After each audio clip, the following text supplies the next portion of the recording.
한번 따라 하실까요? 예수님의 보혈이 능력입니다. 한번 더 따라 하실까요? 예수님의 보혈이 능력입니다. 여러분, 여러분의 이름에는 어떤 뜻이 담겨져 있나요? 사람의 이름은 그 지으신 분의 소원이 담겨져 있는 것 같아요. 저희 아버님 함자는 몇 번 말씀드렸지만 김자, 삼자, 복자입니다. 잘 이해가 안 가시는 모양들이 김삼복이십니다. 그래서 어렸을 때는 참 그냥 부모님 성함 쓸 때마다 좀 한문으로 꼭 썼습니다. 어린 나이에 한문을 통달하여. 왜? 한글로 써놓으니까 좀 삼자가 마음에 안 들어고 이랬는데 세월이 지나서 보니까 아주 순복음적인 이름입니다. 할머니 할아버지께서 아마 이름을 지을 때 세 가지 복을 받으라고 삼자 복자 쓰신 것 같아요. 우리 순복음 우리 성도들은 다 삼자 복자입니다. 영혼이 잘 돼야 되죠. 범사가 형통해야 되죠. 강건해야 되죠. 삼박자 복을 받은 축복의 덩어리들인 줄로 믿습니다. 제 아들은 이제 이름을 어떻게 지을까 하다 기도하는 가운데 지원이라고 졌는데 지혜로울 지자하고 동산 원자예요. 그러니까 지혜의 동산이 지혜의 동산을 품어라. 그래서 이제 지원이라고 졌는데 하나님께서 그냥 그 고백대로 됐으면 좋겠습니다. 여러분의 마음속에 가지고 있는 그 이름은 다 소원이 있는데요, 하나님의 이름은요 특이합니다. 하나님의 이름은 소원이 아니라 능력이 담겨져 있습니다. 그래서 여러분 하나님의 이름을 따올 때는 그 속에 있는 능력을 보게 되죠. 혹시 조금 신앙적으로 또 전문적인 서적을 보시다 보면 창세기에 등장하는 하나님 이름 가운데 엘로힘, 엘샤다이, 찬양 가운데 등장하기도 합니다. 엘이라고 하는 것은 하나님의 이름을 뜻하는데 전능하신 하나님, 능력의 하나님, 다 능력을 말하는 것이거든요. 창세기 22장에 야훼 이레, 무슨 하나님? 뭔가 좀 애매한 다운데 야훼 이레 무슨 하나님? 예비하시는 하나님, 준비하시는 하나님. 아브라함은 어떻게 될지 모르겠는데 하나님께서는 미리 아시고 그것을 준비하고 계신다. 능력을 말하는 것이거든요. 출애굽기 15장에 보면 야훼 라파, 무슨 하나님? 치료하신 하나님입니다. 너희가 나의 규례와 율례와 법도를 지켜 행하면 내가 애굽 사람에 내렸던 모든 질병 중 하나도 너희에게 내리지 아니하도록 막아주겠다고 말했습니다. 이유가 뭘까요? 나는 너희를 치료하는 하나님. 치료는 능력입니다. 그러니까 하나님께서는 자신의 능력을 이름에 담아서 야훼 라파라고 말하는 것입니다. 출애굽기 17장에 보면 야훼 니시라는 이름이 나옵니다. 무슨 하나님? 승리하신 하나님입니다. 이스라엘 백성이 아말렉과의 전쟁을 벌였는데 이스라엘 백성이 승리합니다. 모세의 능력도 아니고 여호수아의 능력도 아닙니다. 이스라엘 백성의 숫자 능력도 아닙니다. 야훼께서 대대로 싸우시리라 하나님의 능력입니다. 그래서 여러분 하나님의 이름을 안다는 것은 놀라운 축복입니다. 그 이름을 알면 하나님의 능력을 알게 되고 능력을 알게 되면 구할 수가 있기 때문이죠. 신약 성경에 오면 이 하나님의 모든 능력이 한 이름에 집중이 됩니다. 그건 바로 예수 그리스도입니다. 예수님이 하나님의 능력에 집중이 되거든요. 전능하신 하나님, 치료의 하나님, 예비하신 하나님, 능력의 하나님, 승리 하나님, 예수 그리스도는 그 이름을 가지고 있는 것이죠. 오늘은 예수님의 능력 가운데 첫 번째로 오늘 특별히 성찬주일이니까 예수님의 보혈의 능력에 대해서 말씀을 나누기를 원합니다. 첫 번째로 구약시대는요 안타깝게도 예수님의 보혈이 없어요. 그래서 그들은 짐승의 피를 가지고 자기 백성을 보호한 것을 볼 수가 있습니다. 구약시대 성도들은 짐승의 피에 목을 맸습니다. 출애굽기 12장 5절로 11절에 보면 너희 어린 양, 이 상황은 이스라엘 백성이 애굽에서 나올 때에 그 밤에 죽음의 사자가 애굽을 덮칠 때에 하나님 명령하시는 것입니다. 양의 피를 그 지방에 문지방에 발라라. 여러분 아시는 내용이지만 성경을 한번 찾아보겠습니다. 너희 어린 양은 흠 없고 1년 된 수컷으로 하되 양이나 염소 중에서 취하고 이달 열 나흘까지 간직하였다가 해질 때 이스라엘 중이 그 양을 잡습니다. 왜 잡을까요? 피를 얻기 위해서죠. 그 피를 양을 먹을 집 좌우 문설주와 임방에 바르라고 말했습니다. 피를 바르라고 하는 것은 하나님의 명령이었습니다. 왜 그럴까요? 그 다음 절을 보면 그 밤에 고기를 불에 구워서 무교병과 쓴 나물과 아울러 먹되 날것으로나 물에 삶아서 먹지 말고 머리와 다리와 내장을 다 불에 구워 먹고 아침까지 남겨두지 말며 아침까지 남은 것을 곧 불사르라. 너는 것을 이렇게 먹을지니 허리에 띠를 띠고 발에 신을 신고 손에 지팡이를 잡고 급히 먹으라. 이것이 야훼의 무슨 절? 유월절입니다. 유월의 뜻은 넘어간다는 것입니다. 영어로 말하면 pass over, 위로 넘어간다는 것입니다. 하나님의 사자가 그 심판하는 애굽을 지는 사망의 능력이 넘어가 버렸습니다. 무엇 때문에 넘어갑니까? 짐승의 피가 있는 것이 표적이기 때문에 그렇습니다. 12절 14절을 보면 내용이 나오죠. 내가 그 밤에 애굽 땅에 두루다니며 사람이나 짐승을 막론하고 애굽 땅에 있는 모든 처음 난 것을 다 생명을 쳐서 멸하겠다는 것입니다. 애굽의 모든 신을 내가 심판하리라. 나는 야훼 하나님이는. 내가 애굽 땅을 칠 때에 무슨 피? 그 양의 피가 너희가 사는 집에 있어서 너희를 위해서 무엇이 된다? 표적이 된다는. 짐승의 피, 양의 피를 바른 것은 이곳은 하나님의 백성이다. 하나님 백성 있는 곳이니까 이 죽음의 사자가 넘어간다는 것입니다. 그 피가 능력이 되고 피가 보호가 되는 것이죠. 그 다음 절을 보면 그래서 내가 무엇을 볼 때에? 피를 볼 때입니다. 구약 시대 하나님과 그 백성의 제사 가운데 가장 중요한 것은 바로 피였습니다. 피는 생명을 말하는 것이거든요. 한 사람의 생명을 건져내기 위해서 그 짐승의 피를 흘려서 대신 그걸 속죄, 속량이라고 말하는 것입니다. 그 피를 볼 때 너희를 넘어가리니 재앙이 너희에게 내려 멸하지 아니하리라. 너희는 이날을 기념하여 야훼의 절기를 삼아 영원한 규례로 대대로 지킬지니라. 자, 구약시대 이스라엘 백성은 피의 제사를 드렸다고 말했습니다. 그 이후에 이스라엘 백성이 하나님을 만나려면 날마다 양을 잡아야 됐습니다. 날마다.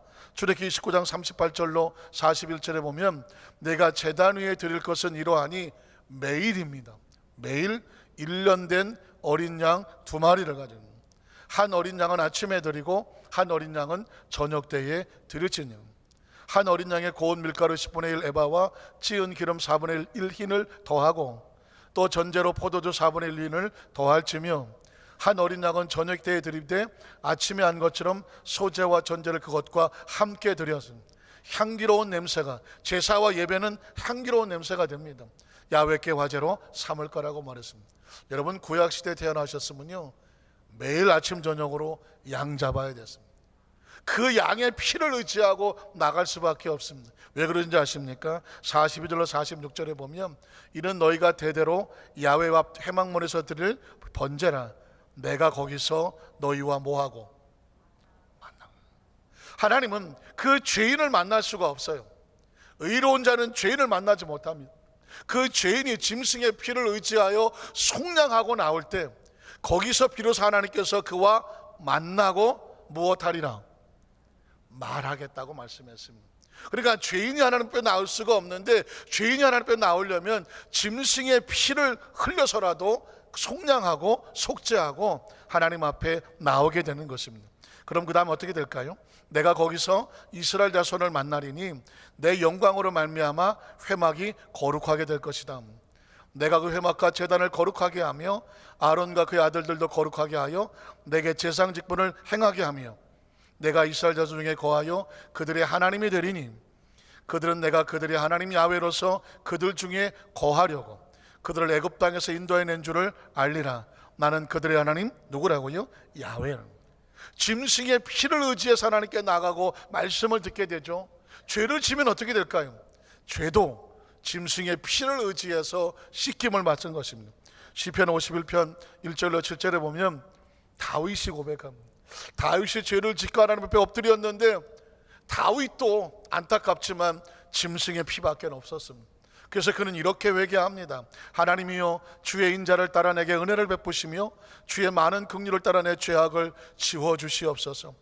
나의 죄악을 맑게 씻어주시고 나의 죄를 깨끗이 제하여 주시옵소서. 물은 나는 내 죄의 꽈를 알고 있습니다. 내 죄가 항상 내 앞에 있는, 내가 어쩔 수가 없다는 것이죠. 그 다음 절 보면 그래서 내가 주께만 범죄하여 주의 목전에 악을 행하였사오니 주께서 말씀해야 어려워지는 것이고 주께서 심판하셔야 비로소 순전하심을 얻을 수가 있습니다. 내가 죄악 중에 출생하였으며 어머니가 죄 중에서 나를 잉태하였습니다. 보소서, 주께서는 중심이 진실함을 원하시오니 내게 지혜를 은밀히 가르치시리이다. 이렇게 고백합니다. 우술초로 나를 정결하게 하소서. 다윗은 자기가 씻겨지는 것은 우술초라고 말하는데, 우술초라고 하는 것은 한 식물의 일종입니다. 그 식물의 나뭇가지를 가지고 짐승을 잡아서 대야에다 피를 담습니다. 그리고 그 나뭇가지로 피를 적신 다음에 어떻게 할까요? 제사장이 그 죄 지은 사람의 머리부터 발끝까지 피를 뿌려줘야 돼요. 그 피가 머리부터 발끝까지 뿌려지면 비로소 정결함을 얻게 되는 것입니다. 다윗은 말하는 것입니다. 하나님, 내 죄를 내가 왕이시면 어떻게 할 수가 없습니다. 내가 원하노니 우술초로 그 피를 뿌려주셔서 나를 어떻게 해주시옵소서? 정결하게 하여 주시옵소서. 그래야 비로소 내가 깨끗해질 수 있습니다. 나의 죄를 씻어주시옵소서. 내가 눈보다 희어지겠습니다. 그러니까 구약시대 사람들은요, 죄를 지으면 죽을 수밖에 없으나 용서를 받으려면 짐승을 잡아서 그 피로 몸을 덮어야 돼요. 죄로 씻김을 받아야 하나님께 나아갈 수가 있었습니다. 그 제사하는 법을 레위기에는 이렇게 말하고 있습니다. 레위기 16장 5절에 보니까 이스라엘 자손의 회중에서 속죄제물, 죄를 용서받기 위해서 제물로 삼기 위해서 뭐가 필요할까요? 수염소 2마리와 번제물로 삼기 위해서 수양 1마리를 가져오라고 말했습니다. 자, 2마리 염소와 1마리 양을 가져갑니다. 그 다음 절에 보면 7절로 10절이죠. 또 그 2 염소를 가지고 회막문 앞 하나님 앞에 둡니다. 2 염소를 위해서 제비를 뽑아요. 제비를 뽑아서 한 염소는 하나님 앞에 드린다고, 하나님의 것이에요. 그래서 불로 태워서 제물로 드리고, 남은 1마리는 아사셀이란 말이 나옵니다. 한번 따라 하실까요? 아사셀. 아사셀 한번 들어보셨을 건데 잘 기억이 안 날 수가 있어요.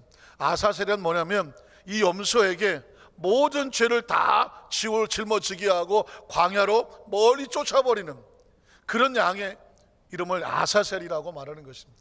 제가 그 전에 성막에 대해서 강의할 때 아무래도 잘 못 들었을 것 같아서 아사셀을 이렇게 바꿨어요. 한번 따라 하실까요? 아사르비아.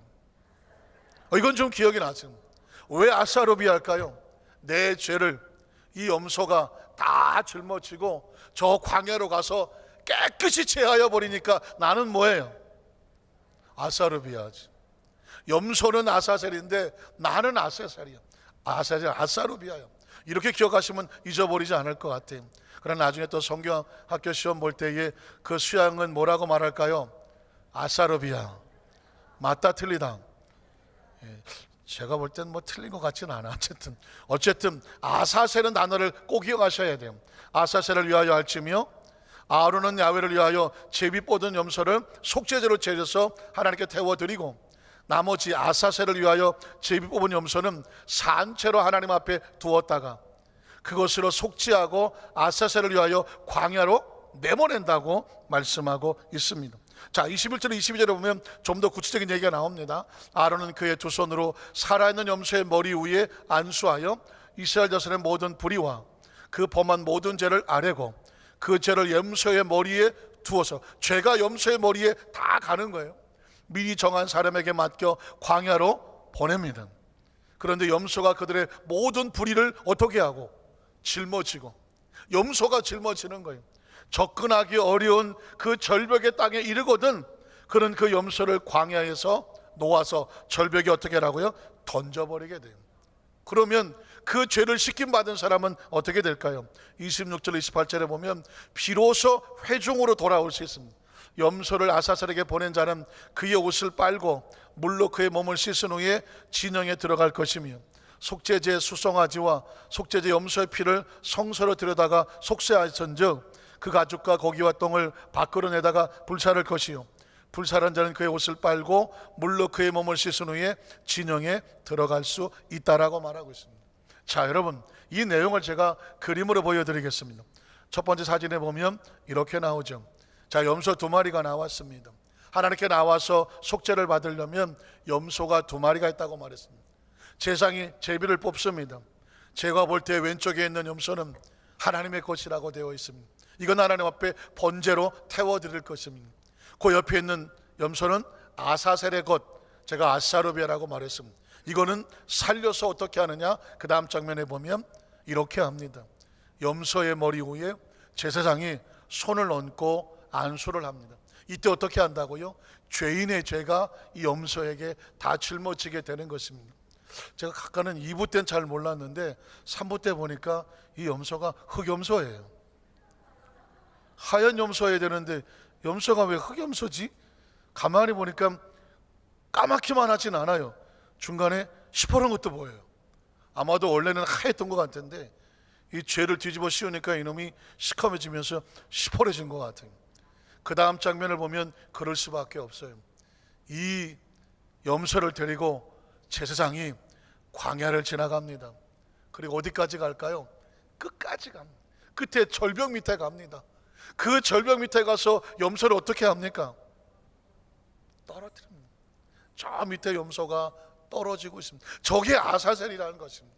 저게 무슨 뜻이냐면 죄인이 하나님 앞에 나오기 위해서 피를 흘려야 되는데 그 피를 흘리며 대신 짊어진 염소가 아사셀이고, 죄를 짊어진 염소가 그 무거운 짐을 이끌고 광야를 끝나서 저 절벽 밑에 가서 그 몸이 던져져서 다시 올라올 수 있다 없다? 없는 거예요. 이게 하나님의 의도인 것입니다. 죄를 사함받아서 절벽에 떨어진 염소가 다시 돌아올 수 없는 것처럼 하나님께서 용서하신 그 사람은 다시 죄의 책임을 묻지 않으셔요. 믿으십니까? 누구 때문에? 저 염소가 흘린 피 때문에 그런 것입니다. 여러분, 이 내용을 잘 아셔야 왜 예수님이 십자가를 짊어지시는지, 왜 그 보혈이 우리에게 놀라운 능력이 되는지를, 이 아사셀을 알아야 우리가 알게 되는 것입니다. 그 다음 장면을 제가 정리를 해드릴게요. 자, 왼쪽에 보면 아사셀 왕이 왔죠. 염소가 선택이 됐죠. 가운데 보니까 그 사람들 앞에서 죄인을 대신해서 염소를 안수를 하죠. 그리고 세 번째 사진에 보면 저 절벽 끝에서 지금 떨어뜨리려고 하고 있습니다. 적어도 약 20km 떨어진 절벽에서 떨어뜨린다고 말씀하고 있습니다. 이 내용이 머릿속에 들어오면 저 염소가 떨어져야 될 절벽은 누가 떨어져야 될 것입니까? 죄인이 떨어질 것이어야 됩니다.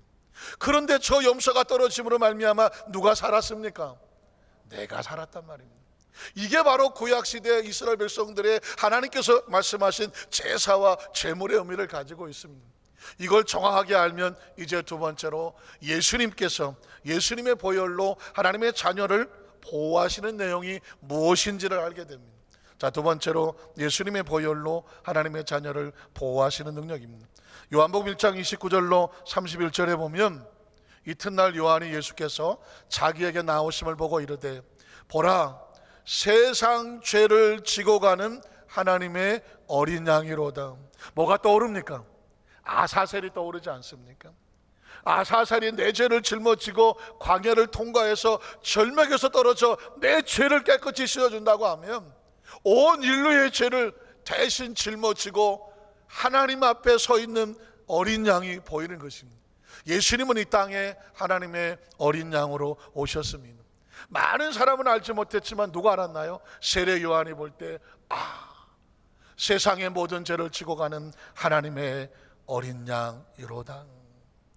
그 어린 양은 이제 무엇을 합니까? 아사셀이 돼서 우리의 모든 것을 짊어지지 않겠습니까? 그래서 이사야 53장 4절로 5절에 보면 아사셀을 알고 있는 사람들에게 놀라운 역사가 나타나죠. 자, 보십시오. 그는 실로 우리의 무엇을 질고 질병과 고통을 짊어졌습니다. 자, 기억하시죠? 그 마치 한 마리 세상의 어린 양과 같이 초라한 모습이지만 우리의 모든 질병 고통을 짊어지고 무엇까지 당하십니까? 우리의 슬픔을 당하였습니다. 그런데 그 염소가 광야를 갈 때에 그 내용을 모르는 사람 뭐라고 말할까요? 저건 뭐야, 재수 없는 저 염소가 광야에 저렇게 다니다가 아이고 불쌍해, 저러다가 죽겠지 뭐. 지가 선택한 잘못한 거지. 사람들은 손가락 할 줄 모릅니다. 마치 예수님이 땅에 오실 때 사람들은 말하기를 그렇게 생각했을 거예요. 우리는 생각하기를 뭐라고 말했을까요? 그는 징벌을 받았어요. 지가 뭘 잘못했으니까 하나님께 맞았겠지. 지가 뭘 잘못했으니까 십자가를 짊어졌겠지. 지가 뭘 잘못했으니까 십자가에 죽임을 당하며 고난을 당했겠지. 그러나 내용을 알아보면 그 내용이 아닌 것입니다. 5절에 보면 이렇게 말합니다. 그가 찔림은 누구 때문입니까? 우리의 허물 때문입니다. 염소가 저 절벽에 떨어지는 것은 누구 때문입니까? 우리의 죄 때문이잖아요. 예수님이 십자가에 짊어지면서 그 몸짓고 피 흘리시는 것은 누구 때문입니까? 우리 때문이라는 거죠. 그가 피투성이를 채찍에 맞아 상하는 것은 누구 때문입니까? 우리의 죄악 때문이라는 것입니다. 그래서 그가 어떻게 되십니까? 그가 징계를 받음으로 우리가 평화를 누리게 됐습니다. 그가 채찍에 맞음으로 우리가 나음을 얻었다고 말합니다. 여러분, 이것은 굉장히 중요한 사건입니다. 이미 주님께서 다 담당하셨기 때문에 마치 염소가 생명을 쏟음으로 더 이상 죄인이 아닌 것처럼 예수님께서 다 지불해 놓았기 때문에 우린 더 이상 죄인이 아닌 것입니다. 더 이상 절망이 아닌 것입니다. 더 이상 가난한 자가 아닌 것입니다. 더 이상 사망의 권세가 우리를 누리지 못합니다. 굉장히 중요한 것은 그가 지불했다는 것입니다. 제가 얼마 전에 마트에 갔습니다. 굉장히 인상이 좋아 보이는 주인이 물건을 사면서 이 얘기 저 얘기를 하게 됐습니다. 그리고 물건을 사서 봉투에 넣고 나오는데 갑자기 한 번도 그런 적이 없었는데 이게 얼마짜리인지 궁금한 거예요. 사실 가격을 안 묻고 물건을 샀거든요. 이게 얼마짜리일까? 봤는데 터무니없이 비싼 거예요. 이렇게 보니까 가격표에 따블이 붙어 있어요. 이 카드를 긁으면서 이분이 가격을 2배로 받은 거예요. 주인이. 제가 도로 들어갔습니다. 이 물건값이 이상합니다. 그랬더니 왜 그러냐 그랬더니 제가 볼 땐 가격이 이게 얼마인데 카드가 배로 긁혔으면 했더니 이렇게 보더니 아이고 죄송합니다. 제가 대화를 하다가 그만 물건값을 따블로 계산했다는 거죠. 여기서 이거 내가 판단을 잘해야 될 것 같아요. 이 사람이 의도적이든 의도적이진 않든 어쨌든 카드를 만약에 그 전표 영수증을 확인하지 않았으면 저는 물건값을 2배를 지불했습니다. 그리고 지불했는지도 모르고 떨렁떨렁 그러고 왔을 거예요. 한 번도 영수증 확인한 적이 별로 없어요. 근데 그날따라 영수증을 확인했는데 깜짝 놀라세요. 카드가 2배가 가격이 나가 있던 것입니다. 제가 그 말을 했더니 이분이 깜짝 놀라 죄송하다고, 제가 대화하다가 깜빡 잊어버렸다고 그러면서 먼저 것을 싹 지워버리고 반값으로 다시 긁었습니다. 돌아오면서 제가 문득 이런 생각이 들더라고요. 이게 복음이라는 거예요. 마귀가, 그분이 마귀라는 건 아니에요. 마귀가 우리에게 이렇게 저렇게 속여놓고 거짓으로 해놓고 너는 안 돼, 너는 죄인이야, 너는 실패한 사람이야, 너 그 정도 실패했으면 희망이 없잖아, 넌 절망이 없어, 절망밖에 없어, 하나님 널 사랑하지 않아, 넌 이제 끝났어, 이런 잘못된 영수증을 잔뜩 우리에게 준단 말입니다. 그럼 우리가 살아온 게 그렇고 삶이 그래서 그런 줄 알아요. 근데 여러분 보십시오. 주님께서 그가 우리의 모든 걸 다 긁어 놓아서 다 담당해 놓으셨어요. 여러분이 2번 지불할 이유가 없다니까요. 오늘 성경 그 얘기를 하는 것입니다. 저가 채찍에 맞음으로 말미암아 너희가 나음을 입었어. 다시 맞을 이유가 없어요. 다시 병들 이유가 없어요. 병이 걸렸어요. 아이고 이거 그냥 내가 짊어져야 되는가 보다 할 때 성경은 말합니다. 너희의 병 담당할 것을 내가 담당해 놓았으니까 다시는 병 가운데 절망하지 마라. 가난도 담당했다고 말합니다. 죄도 용서해 놓았다고 말합니다. 천국도 예비해 놓았다고 말하고 있습니다. 그러니까 오늘 저와 여러분에게 성경은 이 이야기를 하고 싶어요. 왜 하나님께서 염소를 광야에 집어 던지면서 이스라엘 백성들에게 말씀합니까? 언젠가 너희를 위해서 그 짐을 짊어질 메시아가 온다. 그가 온 인류를 대신해서 대신 지불하거든. 너희는 다시는 지불하지 마라. 다시는 죄인이 되지 마라. 다시는 절망하지 마라. 낙심하지 마라. 하나님은 여전히 우리와 함께 하신 줄로 믿습니다. 그게 마태복음 8장 16절로 17절에 보면 왜 예수님께서 이 일을 하신지 알죠? 저물매 사람들이 귀신 들린 자를 많이 데리고 예수께 오거늘 예수께서 말씀으로 귀신들을 하나도 남김없이 다 쫓아내시고 병든 자들을 어떻게 고쳐요? 다 고쳐주십니다. 이유가 뭔지 아십니까? 다 담당하셨기 때문입니다. 고치시니 이는 선지자 이사야를 통하여 하신 말씀에 우리 연약한 걸 친히 그가 담당하셨음. 우리가 짊어져야 될 것을 그분이 짊어졌고 우리가 짊어질 병을 누가 짊어졌습니까? 예수님이 짊어지셨다 함을 이루려 하심이더라. 그래서 여러분 아사르비한 거예요. 양은 우리를 짊어지고 가지만 우리는 당당해져야 되죠. 한번 따라 하실까요? 예수님은 우리의 모든 것을 담당하셨지만 우리는 예수로 말미암아 모든 것으로부터 당당함이라. 여러분, 당당하셔야 돼. 왜냐하면 우리가 짊어져야 될 것을 예수님이 다 담당하셨다고 말씀하고 계십니다. 오늘 성찬은요, 한 달에 한 번 예식을 갖는 것은 바로 여기서부터 출발하는 것입니다. 그가 다 담당해 놓았으니 그것을 마음속에 새기고 기념해서 그의 피를 마실 때, 그의 살을 먹을 때 너희가 어떤 존재인 것을 확신하고 마음속에 당당하라. 이게 바로 성찬의 의미인 것입니다. 요한복음 6장 53절에 보면 성찬식의 의미가 나옵니다.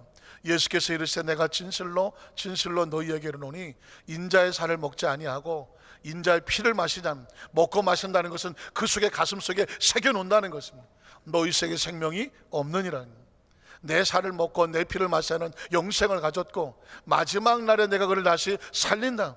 그가 나를 대신에 담당하셨다는 아는 사람은 이 세상에 살지만 그 몸이 자유한 거죠. 내 살은 참된 양식이요 내 피는 참된 음료로다. 내 살을 먹고 내 피를 마시는 자는 내 안에 거하고 나도 그 안에 거하나니 살아계신 아버지께서 나를 보내심에 내가 아버지로 말미암아 사는 것 같이 나를 먹는 그 사람도 나로 말미암아 살리라. 이것은 하늘에서 내려온 떡이니 조상들이 먹고도 죽은 그런 빵과 같지 아니하여 이 떡 예수 그리스도의 생명을 먹는 자는 어떻게 살리라? 영원히 산다는 것입니다. 성찬 의식은 그래서 여러분 아주 중요한 의미가, 주님이 오실 때까지 기념하라고 그랬거든요. 너희가 어떤 존재인지 아느냐? 대속받은 존재, 죄에서 사함받은 존재, 깨끗해진 존재, 부유할 수 있는 존재, 건강할 수 있는 존재, 천국을 소유한 존재, 그걸 주님께서 다 담당하여 우리에게 주셨다고 말씀하는 거죠. 오늘 성경 본문은 그래서 이것으로 인하여 너희가 담대하라고 말하고 있습니다. 히브리서 10장 19절로 20절을 보면 그러므로 형제들아 우리가 누구의 피를 힘입어서? 염소의 피, 흑염소의 피, 양의 피, 짐승의 피가 아닌 거예요. 예수의 피를 힘입어서, 예수의 피를 입어서 성소 하나님 앞에 들어갈 담력을 얻었습니다. 자격을 얻었고요, 권세를 얻은 거예요. 그랬으니 어떻게 하라고요? 그 길은 우리를 위해서 휘장 가운데 이뤄놓으신 새로운 살길, 예수님이 주신 새로운 살길.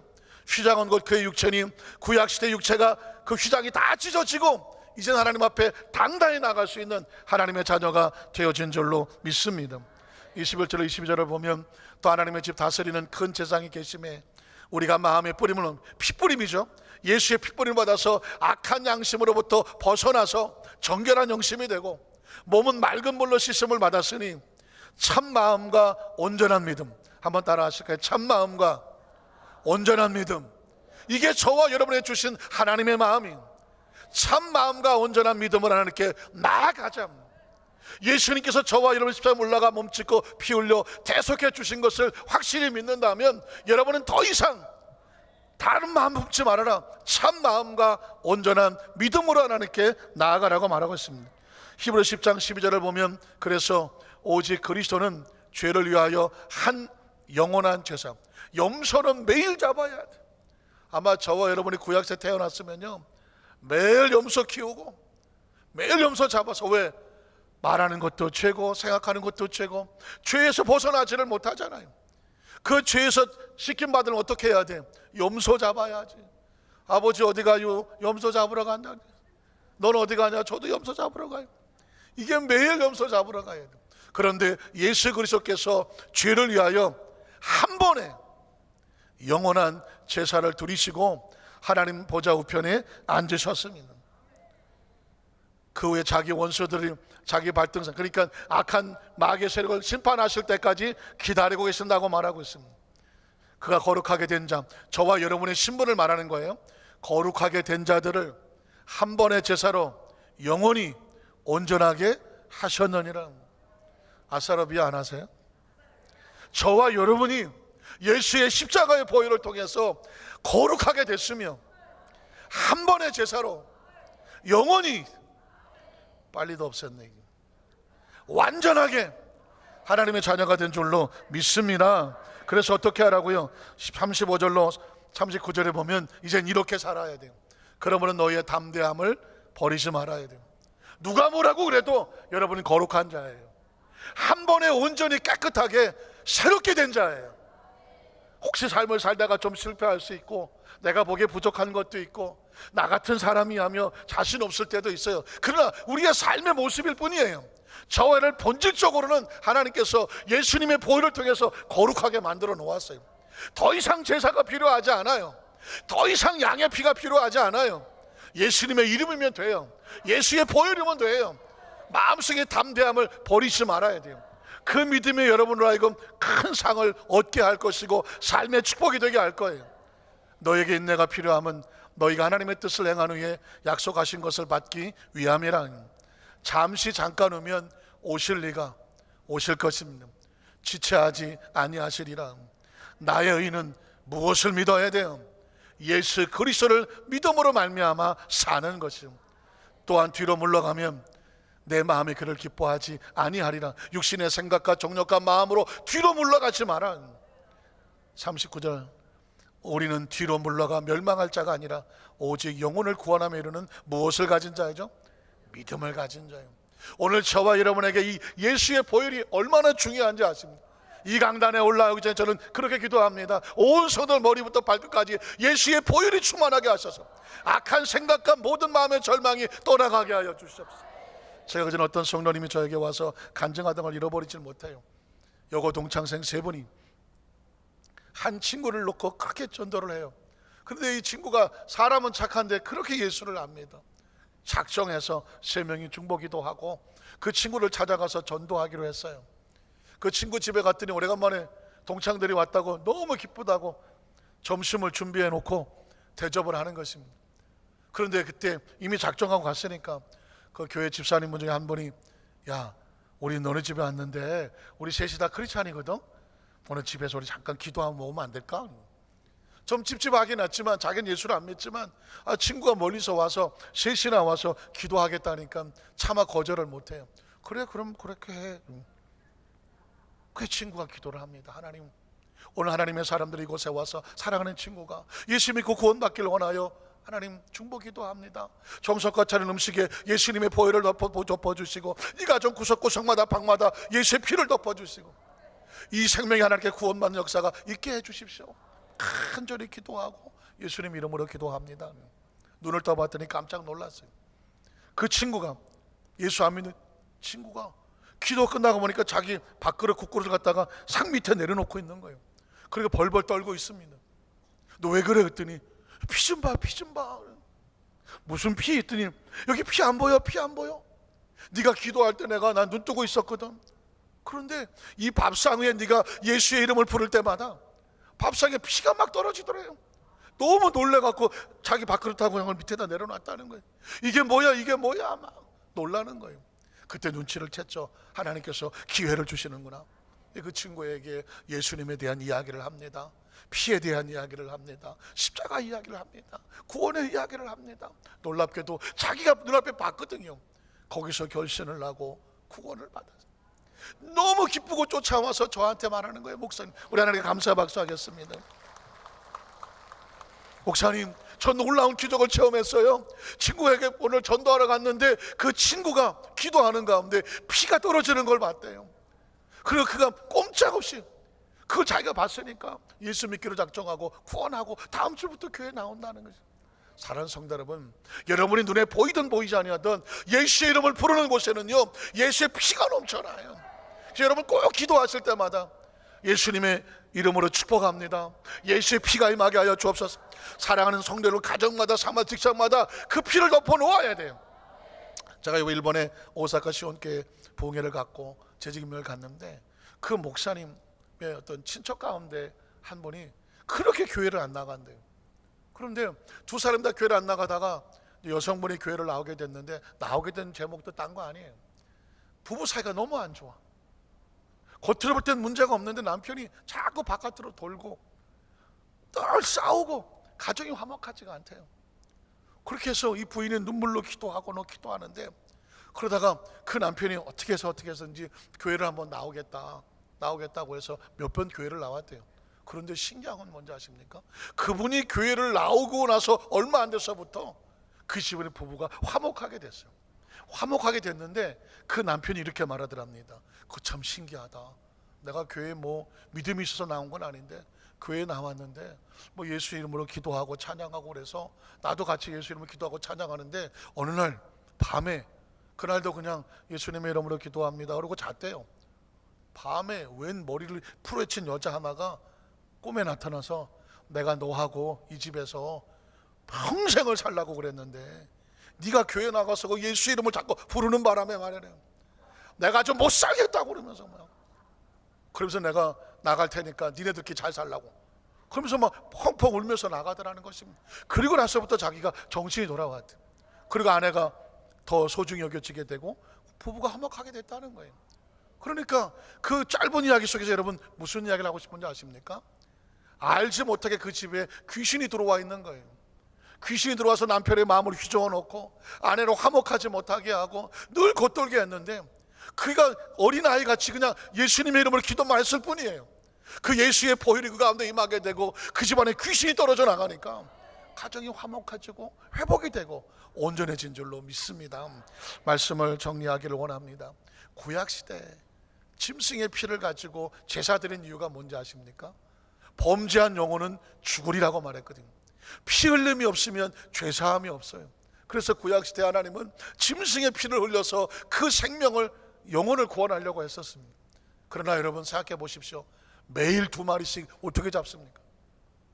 하나님께서 세상을 이처럼 사랑하셔서 독생자 예수 그리스도를 땅에 보내셨는데 누구든지 저를 믿는 자마다 멸망하지 않고 제사가 필요하지 않아 그의 십자가에 흘린 피로 말미암아 한 번에 온전히 영원하게 죄사함의 축복을 주셨습니다.